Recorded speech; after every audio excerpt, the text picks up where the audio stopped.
What's up guys, CJ here, and welcome back to another all-new video from Marvel's The Punisher, streaming now over on Netflix. If you've seen any of this series, even if you've just started it, you're probably a little bit curious about the show's shadowy big bad, William Rawlins, also known as Agent Orange, as soldiers in his task force called him. I'm going to take a second here to warn you, if you haven't watched all of the series, we are going to delve into spoiler territory, so just come on back later whenever you finish up. In the series, Rawlins is our main antagonist, if not the most physical one for Frank, and from what we learn about his background in the show, Rawlins comes from a wealthy family dating back to plantation-era Virginia, and he's a career CIA agent. By the time of the series, he's the director of covert operations, running a clandestine unit in Kandahar, Afghanistan, made up of the best and brightest that all branches of the military have to offer, from Army Rangers to Navy SEALs to Marine Force Recon and more. And for much of the series, we don't even know his name. All we know is that right off the bat, he's a bad dude, as his team has one mission and one mission only: kidnap, torture, and sometimes assassinate high-value targets. Despite assuring his team that this was all above board and congressionally approved, that turned out to be a lie, as the entire operation was funded by smuggling heroin, and the targets were selected by Rawlins himself, and often they weren't even terrorists, but they were just people he felt needed to be taken out, like Dina Madani's partner Ahmad Zubair.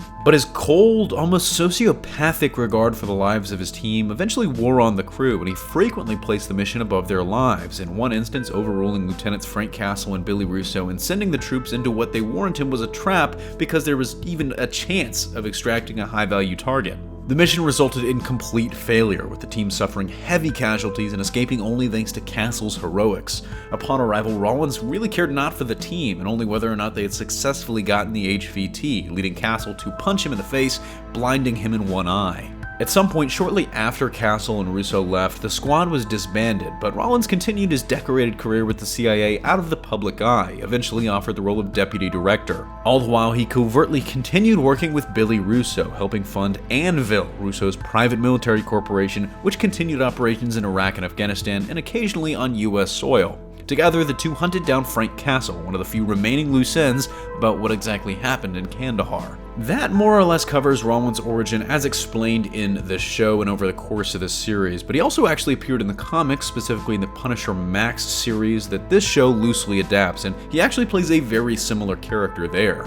Rawlins' comic book counterpart is an equally cold CIA operative who used drug smuggling to amass a fortune, and he did have several shady teams in that comic, though they were usually terrorists planning terrorist attacks, not supposedly sanctioned CIA operations. That's about all you need to know about Rawlins though, so let me know what you thought of him in the show and what you thought of the season as a whole in the comment section down below. That's gonna do it for me here though. Thanks for watching. Don't forget to smash that like if you like what you saw, subscribe for more great content every single day, and consider turning on your notifications to be alerted every time we upload a new video. For more content, check out our website at hybridnetworkyt.com, and if you love HN and want to take your support to the next level, consider donating to us on Patreon as we strive to bring you the best content possible. Signing off, this is CJ, and I'll see you next time.